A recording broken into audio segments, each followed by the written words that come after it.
tarde. Nos encontramos el día de hoy, nuestro lunes cultural y por supuesto educativo, en el estudio Gálvez Monteagudo Abogados, a quienes agradecemos muchísimo este apoyo que nos está dando en asesoría legal. Y hoy día tenemos un tema importantísimo que les hemos anunciado hace un momento, así que esperamos que ustedes se vayan conectando y también todas las preguntas que deseen hacer al doctor. ¿Qué tal? Buenas tardes, ¿cómo están? Buenas tardes. Buenas tardes, Ketty. Gracias por acompañarnos hoy día acá y gracias a la audiencia que se va a ir seguro conectando.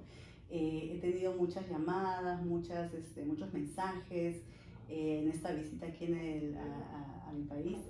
Y bueno, afianzando lazos, ¿no?, para llevar información a tanto a los compatriotas en el exterior como a los amigos aquí, a los compatriotas en el Perú.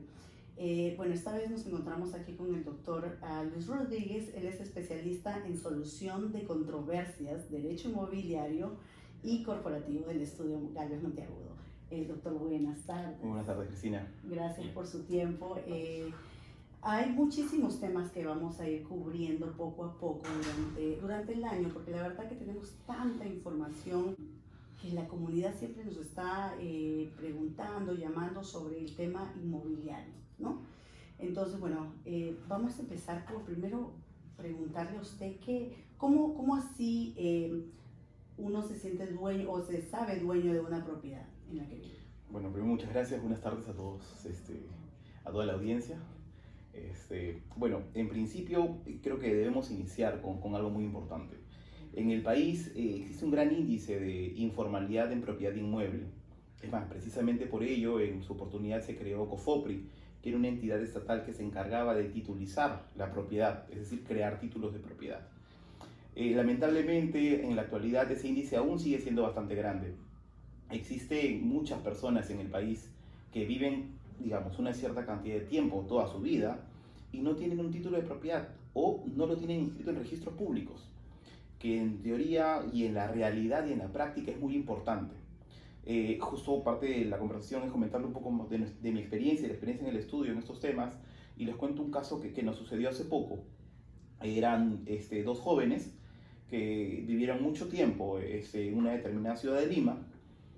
Estos jóvenes vivieron aproximadamente 35 años, que era toda su vida. Su papá compró el inmueble a una constructora y resulta que lamentablemente el papá fallece, la mamá falleció también, y estos chicos lo que deciden es vivir en el extranjero, y para ello querían vender su propiedad como cualquier persona. Al momento de iniciar buscar al comprador y iniciar las operaciones y las operaciones legales, se dan con la sorpresa de que el inmueble no era suyo.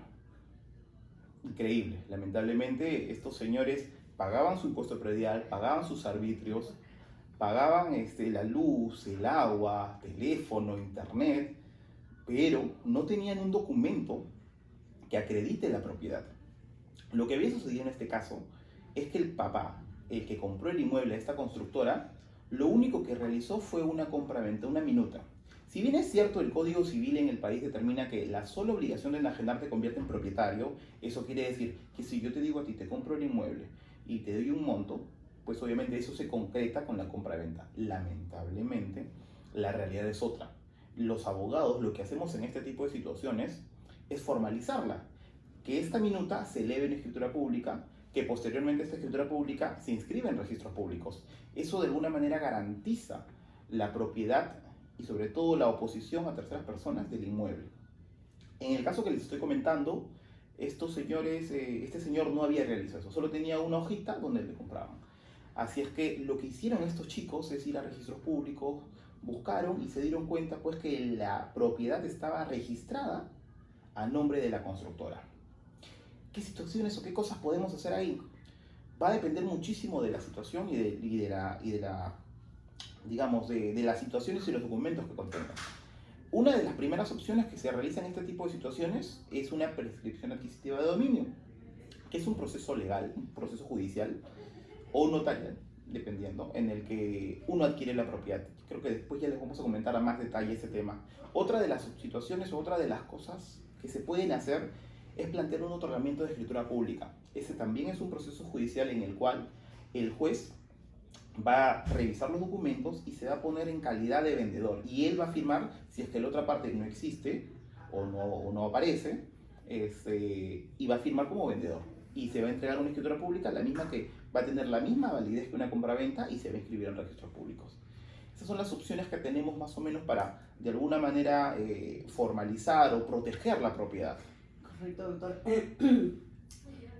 Estamos notando que hay una desconexión, ¿no?, entre lo que es el registro público y lo que es, bueno, el tema de registrar el título de propiedad, que son dos entidades diferentes, porque tú registras en los récords públicos y luego pasas a la municipalidad y tiene otra información, ¿correcto? Justo te comento, lo que sucede es que en ocasiones las municipalidades, obviamente lo que realizan es una inscripción dentro de su legajo de documentos, y lo que realizan ellos es declarar la propiedad para así poder cobrar los impuestos correspondientes, que en este caso son, como les comentaba, el impuesto predial y los arbitrios.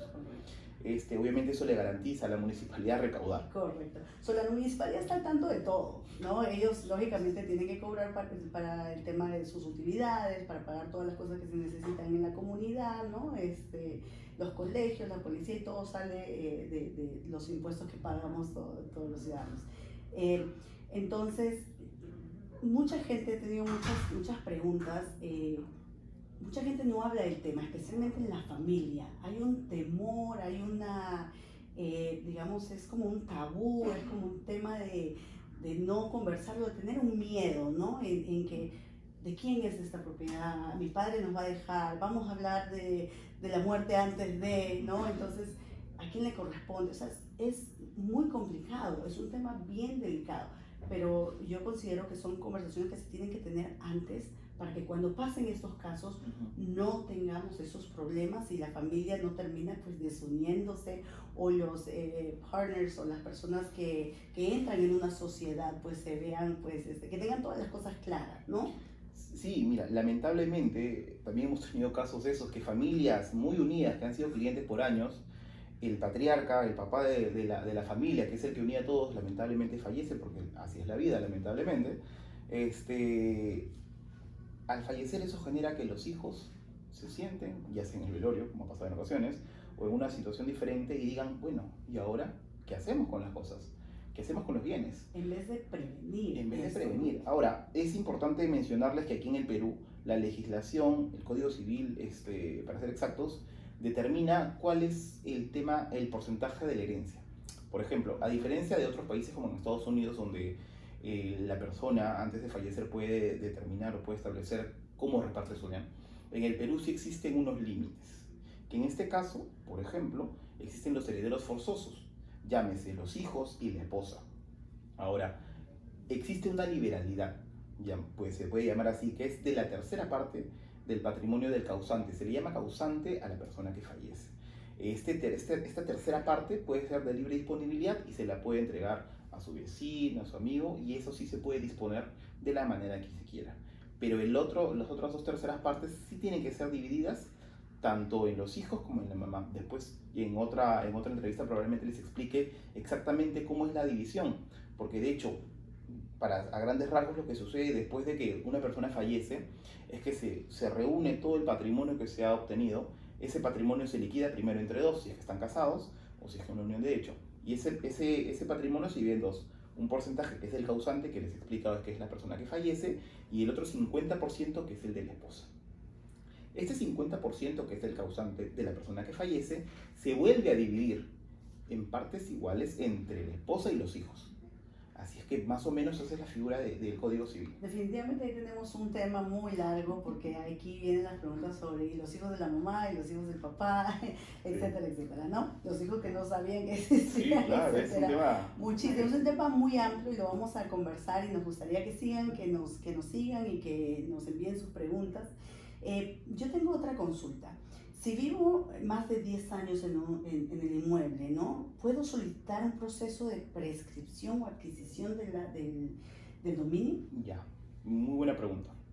La prescripción adquisitiva de dominio es un proceso judicial, es un proceso y un procedimiento en el cual una persona que ha poseído, es decir, que ha vivido, que ha poseído de manera pública, pacífica y continua, y sobre todo con la calidad de propietario, más de 10 años, se le puede otorgar la calidad de propietario. Ahora, muchas personas en ocasiones utilizan esto de manera demasiado ligera. Hay situaciones en las que no se puede realizar esta prescripción. Les pongo un ejemplo bastante básico que ponemos en ocasiones en clases a los alumnos. Por ejemplo, sabiendo esta premisa que yo puedo prescribir después de los 10 años, si yo voy a la plaza de armas y me quedo 10 años, ¿voy a poder prescribir la plaza? No, no se puede. Hay bienes que son inembargables.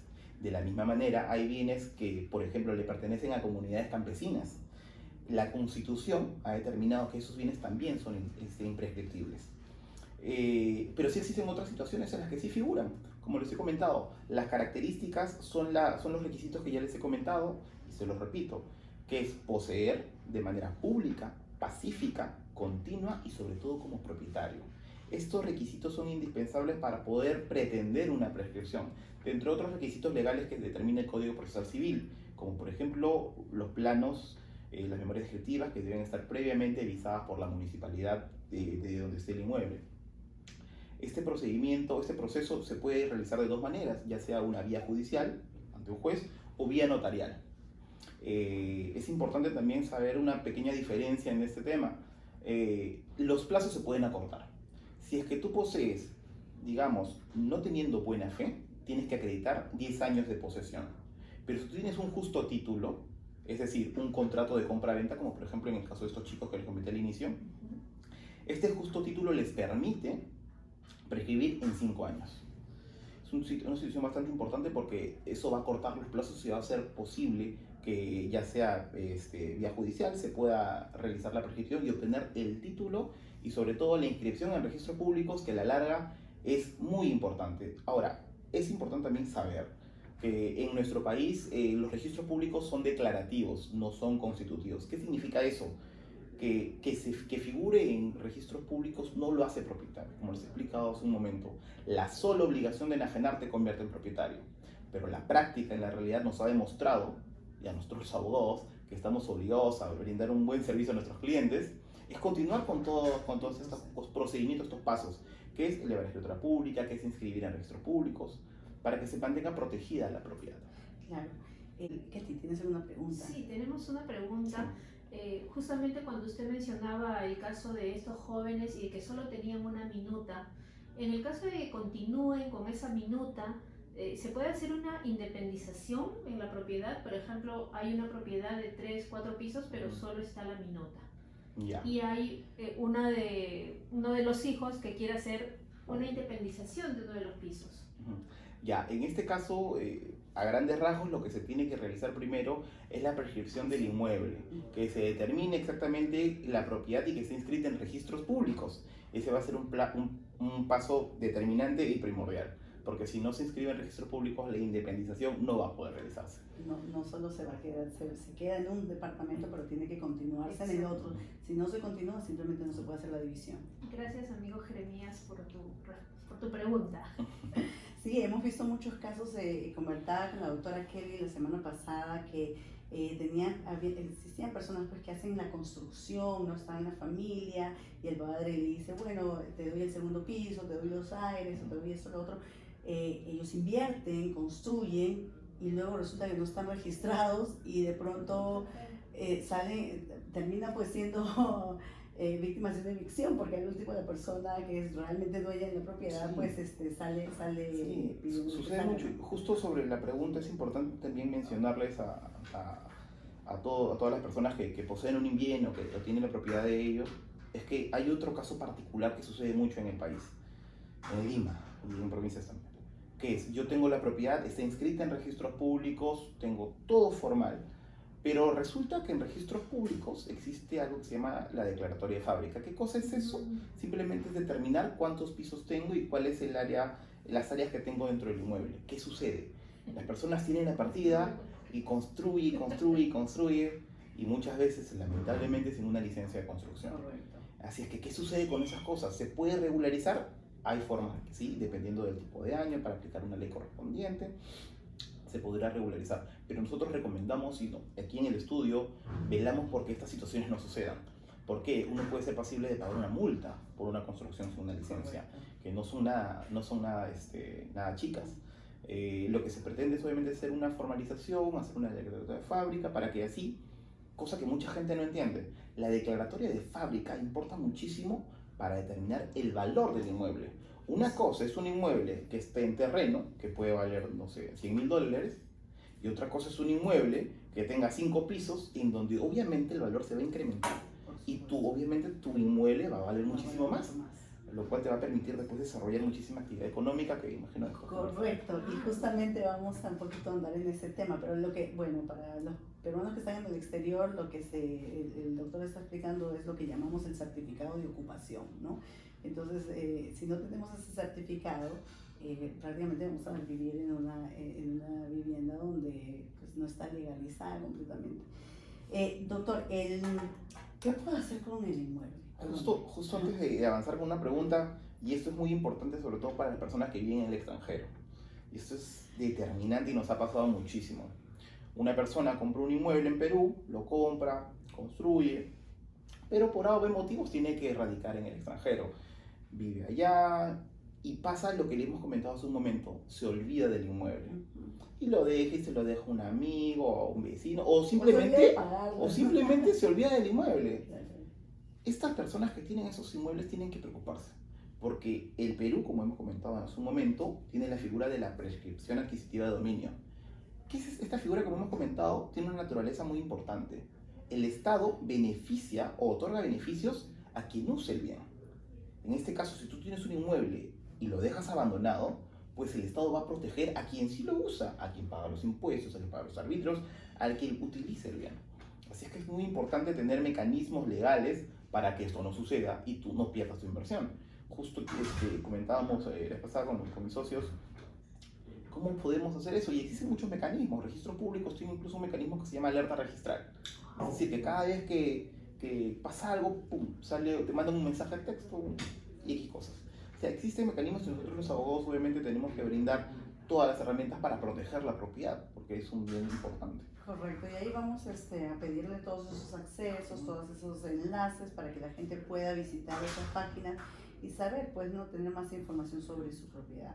Y en los peruanos en el exterior, pues, mucho más, así que vamos a seguir trabajando con ellos. Cualquier información, cualquier duda, cualquier pregunta, me la hacen llegar y, bueno, ya estamos trabajando en poder ampliar estos temas y ver qué es lo que la comunidad necesita en el exterior y acá.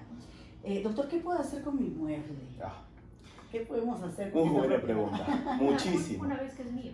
Una vez que lo registro una vez que los apoyamos y ya se regulariza la propiedad, se puede hacer muchísimas cosas. Nosotros aquí en el estudio, parte de la asesoría legal también es una asesoría financiera y le indicamos al cliente que puede obtener incluso créditos, ya sea mediante una hipoteca. Esta hipoteca puede ser ¿para qué? Para construir la casa, para crear un piso más, para inyectar capital a su negocio, para lo que necesite. Un inmueble saneado es muy bien calificado para un banco o una entidad financiera, llámese una financiera, un banco, una cooperativa. Ese es en primer lugar, creo que es lo más directo, lo más rápido que se puede solicitar. Pero también existen otras cosas, como por ejemplo el crear proyectos inmobiliarios. Si yo tengo una casa que tiene un inmueble que tiene un área de 1000 metros cuadrados o de 500 metros cuadrados, pues es bastante atractiva para generar un edificio. Ahora, existen mecanismos bastante especializados para esto, claro que sí. Por ejemplo, existe un contrato que se encuentra regulado en la Ley General de Sociedades, que es el de asociación en participación. Este contrato permite que el asociante, que muchas veces es una constructora, se asocie, en redundancia, con el propietario. Y el propietario lo único que hace es ceder la propiedad para que el asociante, en este caso es la constructora, construya. ¿A cambio de qué? Obviamente a cabo de un flujo, a cabo de un monto determinado, un precio determinado. Muchas veces, en ocasiones, esta operación puede ser mucho más compleja, en la cual obviamente el asociante, ya teniendo la propiedad del inmueble, puede requerir un préstamo al banco, puede requerir un préstamo a un fondo de inversión. Y de ahí se puede generar un proyecto inmobiliario que muchas veces es bastante rentable. El propietario en ocasiones recibe un monto, un precio, pero también puede recibir, digamos, un departamento, 2 departamentos, que al final lo puede vender. Va a depender de la negociación que se tenga con la constructora. Eso básicamente son unas cosas más importantes que se puedan hacer con los inmuebles. De hecho, En el país, justo se ha estado moviendo un poco el tema inmobiliario. Hace unos años tuvimos un caso, o pasó un caso en el país con el cual una inmobiliaria lamentablemente no actuó de muy buena manera, lo que ha hecho que las personas al día de hoy ya no compren tanto en planos, que es un bien futuro, sino que compren un inmueble ya determinado o ya construido. Esa es la tendencia que ahora estamos viendo en el mercado. Y bueno, esas son las ventajas que uno tiene con un bien inmueble. Es más, otro mecanismo, no necesariamente para una persona natural, sino para una persona jurídica que tiene un inmueble determinado, por ejemplo un leaseback. Un leaseback es un contrato financiero en el cual el propietario del inmueble transfiere la propiedad a una entidad financiera y esta entidad financiera arrienda al propietario. Así obtiene una liquidez inmediata, ya sea para comprar maquinaria, para construir y para cualquier otro mecanismo. La misma propiedad te va a generar el ingreso para poder desarrollar tu negocio o crear o construir tu propiedad. Se pueden hacer muchísimas cosas, ¿no? Entonces, queremos, al educar a toda nuestra audiencia, queremos más que todo dejarles saber que acá en el estudio de Galvez Monteagudo pues tenemos una diversidad de temas en los que vamos a poder ayudar a la comunidad. Doctor, esto es amplio, muchísimas gracias, de verdad. Justo para terminar, les quería comentar un último tema, que de hecho en ocasiones también hay muchas consultas sobre eso por los clientes. Yo estoy alquilando un departamento por 15 años. ¿Puedo ser propietario? La respuesta es no.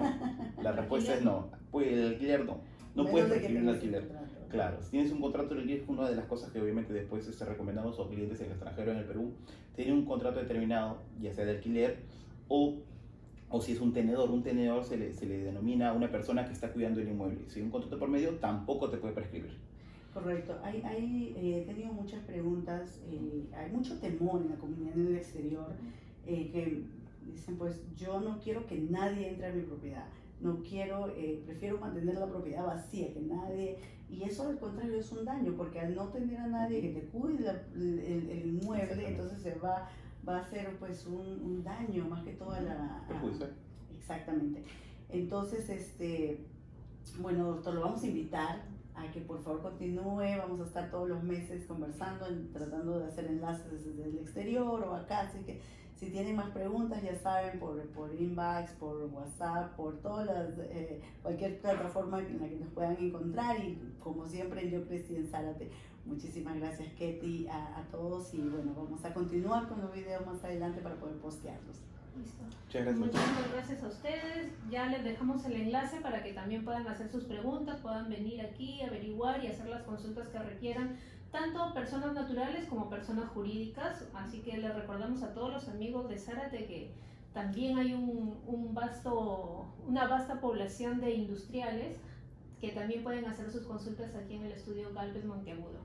Muchísimas gracias, amigos, ya ponemos los links dentro de un ratito y por favor nos escriben para saber qué más quieren decir. Gracias al doctor Luis Rodríguez, gracias a nuestra administradora Cristina Tón.